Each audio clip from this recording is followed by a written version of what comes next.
I was driving through a quiet suburb in the Midwest last week when I saw one of those iconic red-roofed buildings tucked between a modern pharmacy and a sleek coffee shop. You know the look, the trapezoidal windows, the weathered shingles, and that faded sign that feels like a permanent fixture of 1994. Inside, there was that unmistakable scent of pan pizza and nostalgia, a few families huddled in those heavy red booths, and a salad bar that looked like a time capsule. It felt safe, permanent, and deeply American. But as I sat there, I checked the morning headlines on my phone, and the contrast was jarring. That very building, along with 249 others just like it across the country, is effectively on death row. While we've been busy reminiscing about childhood birthday parties and book it buttons, the corporate leadership at Yum, brands have been quietly sharpening the axe. They aren't just shuttering underperforming locations. They are currently conducting a formal review to decide if they should sell the entire Pizza Hut brand off altogether. It's a strange, cold irony. The same company that once defined the American dining experience is now being treated like an outdated piece of software that's no longer worth the glitchy updates. What's truly fascinating is the geographical split. While the brand is struggling to keep its head above water in its own backyard, losing ground fast to rivals like Domino's, it is simultaneously exploding across China and the Middle East. It's a tale of two different worlds. In one, the red roof is a relic being dismantled for parts. In the other, it's a high-growth luxury. It leaves you wondering, how did the definitive American pizza parlor become the underperforming child that its parent company is now desperate to disown? And if the brand that once conquered the U.S. is now being put up for sale, what does that say about the shift in how we live, eat, and value the ghosts of our suburban past? It's such a stark image. You're literally sitting inside a memory, smelling the pizza, while somewhere in a boardroom they're calling that exact building a non-performing asset. A non-performing asset. Yeah, that's the cold corporate speak for it.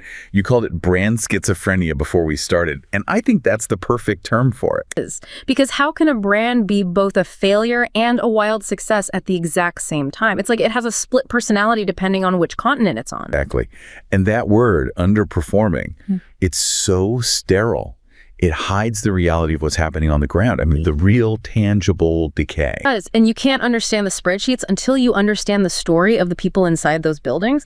I mean, look, I can tell you about Arthur. Okay. I was in Ohio a while back doing some research, and I walked into one of these classic red roof locations, and I met the manager, Arthur. He's been running that specific store for, I think he said almost 30 years. Yeah. And he was just standing there in the middle of this huge cavernous dining room. You know the ones, the 3,000 square foot builds from the late 80s. Oh, I know them well. The big red booths, the weird light fixtures. That's the one. And it was a Friday night. Should have been prime time.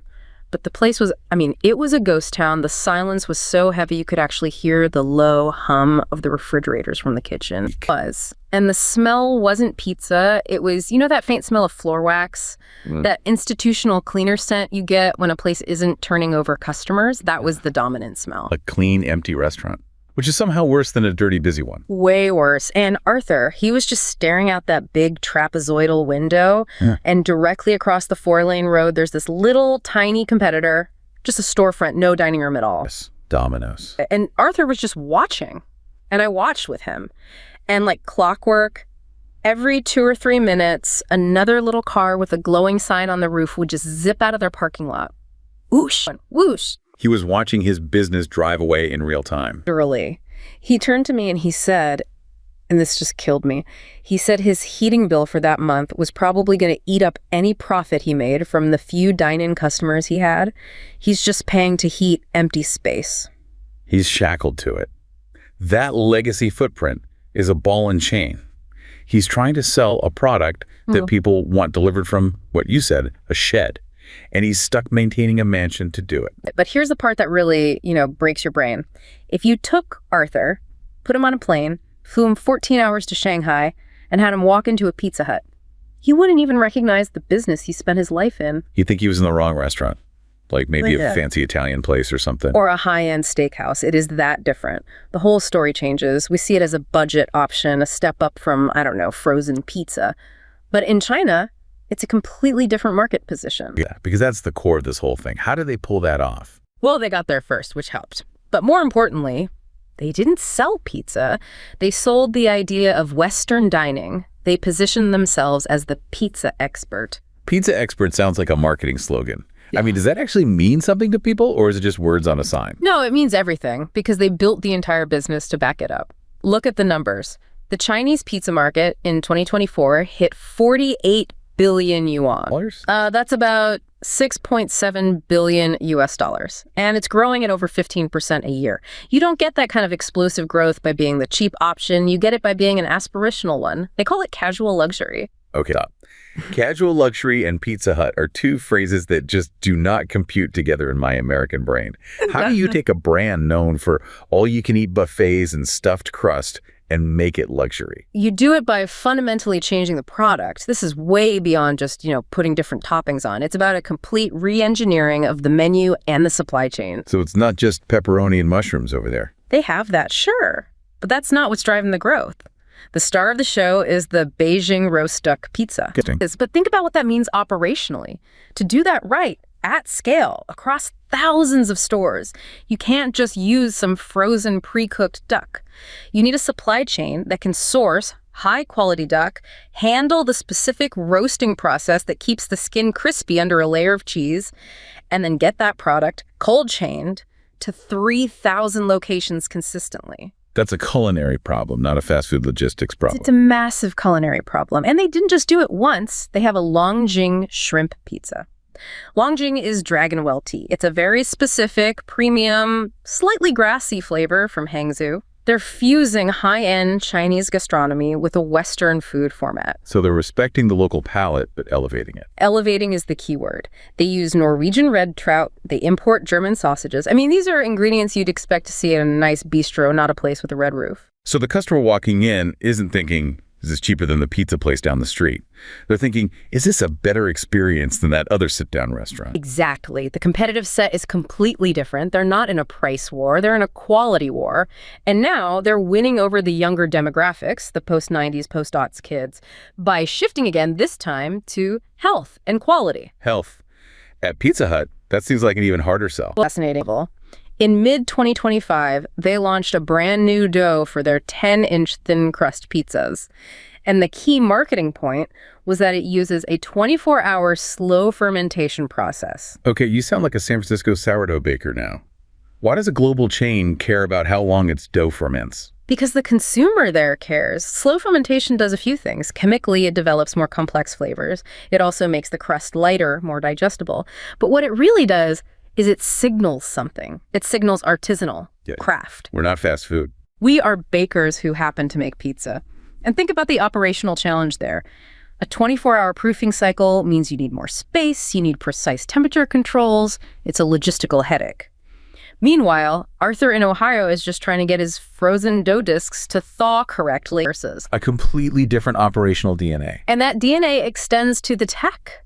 This is where the U.S. operation just looks ancient. The digital integration in China it's late years ahead. We hear that all the time, that China is ahead on digital. But what does that actually mean inside of Pizza Hut? Is it just a better app? No, it's much, much deeper. It's built into the quality control. They have AI-powered computer vision systems in the kitchens. What? Yeah, cameras mounted over the assembly lines that are literally watching the pizzas get made. The AI is trained to recognize proper topping distribution, cheese coverage, even the color of the crust when it comes out of the oven. So a robot is judging the pizza maker's work. If there's a bald spot with no cheese or all the pepperoni is on one side, the system flags it right there before it gets to a customer. That sounds a little bit dystopian. The algorithm is displeased with your mushroom placement. It might sound dystopian to us, but for a consumer, it means an end to sloppy, inconsistent food. It guarantees a standard. But they go even further to build trust. They have something they call an ID card for their steaks. An ID card for a steak? What does that even mean? It means you can take your phone, scan a QR code, and see the entire life story of that piece of meat. It uses IoT and blockchain. You can see the farm it came from, the processing date, the temperature logs from its entire journey in the cold chain. Incredible. Here, I feel lucky if the menu tells me it's beef. Right. And in a country where food safety has been a huge public concern for years, that level of transparency is priceless. It's a feature that justifies a premium price. Pizza Hut isn't just selling a steak, they're selling peace of mind. Okay, so you've got the premium food, the high-tech quality control, the trust. But what about the actual space? You mentioned Arthur's cavernous, empty dining room. Right. So China's rapid urbanization created this huge middle class that moved into cities, often into smaller apartments. The social living room moved out of the home and into public spaces like malls. Pizza Hut saw this and designed their stores to be that third place. The Starbucks term. Exactly. They built these wow stores and pizzeria concepts. They're not just feeding stations. They have better lighting, more comfortable seating, layouts designed for people to linger, to socialize, to have meetings. They're social hubs. Whereas Arthur's store, with the hard booths and the fluorescent lights, it was built to get you in, fed, and out. And now it can't even do that. It's a feeding station with no one to feed. The Shanghai store is a destination. That's the entire difference. And it explains why one is a growth engine and the other is an anchor. Exactly. And that brings us to the brutal math of it all. Why can't the U.S. stores just become like Lynn's? Why can't Arthur just renovate, get a liquor license, and start selling steaks? Yeah, that seems like the obvious question. If it works there, why not just copy and paste the model here? Because you can. The real estate is a trap. The entire U.S. business was built on this suburban real estate strategy from the 80s and 90s. Those red roof buildings, they're almost all standalone buildings on their own plots of land. Which makes them incredibly expensive to operate. Unbelievably expensive. You're talking about high property taxes. You're talking about maintaining a huge parking lot. And many of them are on what's called a triple net lease, meaning the franchisee, the local owner, is on the hook for everything. The taxes, the insurance, and the maintenance for the entire building. The roof leaks. The air conditioner breaks in a 4,000 square foot dining room. That's a 5-figure bill right out of your pocket. So you have these massive fixed costs, regardless of whether you have 2 customers or 200? Yes. And then you add in the commuter gap. Post-2020, the office lunch rush just evaporated in a lot of places. People work from home or they do hybrid. That whole midday meal occasion that used to pay the bills is gone. So Arthur's giant, expensive box is sitting empty for huge chunks of the day. It's a zombie asset. It's technically open for business, but it's dead. It's a financial black hole. And while Pizza Hut was trying to figure out how to get people back into those dining rooms, the competition was looking at the situation and realizing the dining rooms were the actual problem. And that's where Domino's comes in. That's where Domino's rewrote the entire playbook. We have to talk about them because their pivot is probably the single greatest turnaround story in the modern food industry. It's easy to forget, but in 2008, Domino's was a joke. Their pizza was famously terrible. Their stock was, what, $3 a share? $3. They were circling the drain. So they did 2 brilliant things. First, they publicly admitted their pizza sucked and they fixed the recipe. But the second thing was the real genius move. They stopped thinking of themselves as a pizza company. Right, that's when their CEO came out and said, "We're an e-commerce company that happens to sell pizza." And everyone thought it was just, corporate buzzword nonsense. Oh, every company is a tech company now. But they actually meant it. They poured money into developers. They built the pizza tracker. The tracker was brilliant. It turned the annoying part waiting into a game. It did, but it also did something more profound. It eliminated uncertainty. The biggest point of friction in delivery is the question, where's my food? They solved it. But the real structural advantage was their real estate. They use a strategy they call fortressing. Fortressing. It means they intentionally open more stores closer together. A Domino's location is tiny, maybe 1,200 square feet. It's a kitchen, a counter, and a heat rack. That's it. So low rent, low property tax, low utility bills. Everything is low. So while Arthur is paying to heat a mansion, the Domino's guy down the street is paying rent on a closet. And because his stores are closer together, his drivers have shorter delivery routes. Which means the pizza gets there faster and hotter. And the driver can do more deliveries per hour, which means they make more money, which means they have lower driver turnover. It is a perfect, virtuous cycle of efficiency. Pizza Hut's big red roofs mean their delivery areas are huge and inefficient. So it's not just that Domino's has a better app. Their entire physical infrastructure is built for today's world, and Pizza Hut's is built for the world of, 30 years ago. And this is why Yum Brands, the parent company, is finally being forced to act. This is where the Hut Forward plan comes from. Hut Forward. Yeah. Positive. But my understanding is that it's more about retreat than advance. It's a strategic retreat. Absolutely. It's a euphemism for a massive wave of closures. They're shuttering around 250 of these old dine-in locations just in the next 6 months. They're culling the herd. They're trying to. The idea is to replace some of them with these small delivery and carry-out only units, the Delco model. They're trying to become Domino's. But can they? It feels like that ship has sailed. It's an incredibly difficult thing to do. You're trying to shrink to grow. You have to pay fees to break these long-term leases, then find and build out new, smaller locations, all while your sales are actively falling. U.S. same-store sales are down 5%. So you've got less money coming in, huge costs going out to restructure, and you're chasing a competitor who has a 15-year head start. It's a brutal, brutal position to be in. And frankly, you have to wonder if the parent company even has the stomach for that fight anymore. Which brings us to the boardroom. Because at some point, this stops being about pizza and starts being about a stock portfolio. It becomes a cold, hard calculation, and you have to put yourself in that room. Imagine the Yum brand's headquarters. There's a giant digital map on the wall showing their global operations. Oh. The map of the United States is covered in these Pizza Hut red dots, but a lot of them are blinking or they're faded, indicating they're losing money. Then the map pans over to Asia, to China, and that part of the map is just lighting up with bright blue dots, new stores, high margins, double-digit growth. It's a visual representation of the problem. It's everything. I read this heartbreaking post online from a franchisee in a small town whose store was being closed, and he felt so betrayed, like the company had given up on him on the American heartland.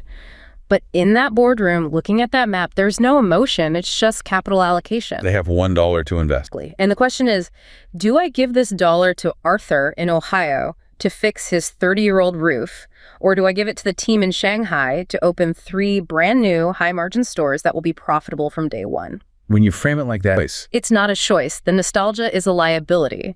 And that strategic review they announced, that's just the official public-facing first step towards getting this problem off their books. So they're seriously actively looking for a buyer for Pizza Hut. I think it's almost a certainty. The CEO, Chris Turner, basically said it out loud. He made a comment in an investor call that Pizza Hut's full value may be better executed outside of Yum brands. Wow. That is the most brutal corporate way of saying, we don't want you anymore. It's like a parent saying, you know, this child might have a better life with another family, and you have to remember what else is in their portfolio. They own Taco Bell. Taco Bell is a money printing machine. It's growing 7, 8, 9% a year. It owns the youth market. KFC is a global powerhouse. And Pizza Hut US is the problem child that's dragging down the family's GPA. It's the anchor on the whole ship.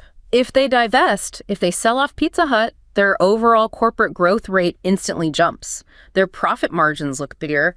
The stock price probably goes up. So who would even buy it? Who wants to take on a project like this with thousands of locations that need to be closed or renovated? The answer is almost always private equity, a firm that specializes in these kinds of turnarounds. They'll buy the entire brand, take it private so they don't have to answer to Wall Street every quarter, and then they'll bring in the hatchet. They'll do the dirty work. They'll do what Yum brands can't do without a massive PR nightmare. They'll close 1,000 stores overnight. They'll renegotiate with all suppliers. They'll slash costs, try to stabilize the business, and then in 5 to 7 years, they'll try to sell it again. The classic strip and flip. Or fix and flip if they're optimistic. But either way, it's the final nail in the coffin for the Red Roof era. The brand ceases to be a cultural institution and just becomes a financial asset to be traded. This feels like it's about more than just one pizza chain, though. It feels like a bigger shift in the whole fast food landscape. This is the global QSR restructuring. QSR, quick service restaurant. The market in the US and Western Europe is completely saturated. It's a zero-sum game now. For Domino's to gain a customer, Pizza Hut has to lose one. There's no new pie to grow, so to speak. We're all eating about as much fast food as our bodies can handle. Probably more. But in what they call the global next-gen markets, China, India, the Middle East, Southeast Asia, there is still so much room to grow. A massive new middle class is just now starting to adopt these out-of-home dining habits. So the decision to sell Pizza Hut is really a company admitting that the brand's future isn't American. It's a geoeconomic admission. The brand's center of gravity has shifted east. The real value isn't in Ohio anymore. It's in a rapidly growing Tier 2 city in China. It's just so ironic. We think of Pizza Hut as this quintessential American thing. The red cups, the book it program, the birthday parties. But to the global economy, none of that matters. Our nostalgia has no value on a balance sheet. Capital is cold. It doesn't have memories. It just goes where the return on investment is highest.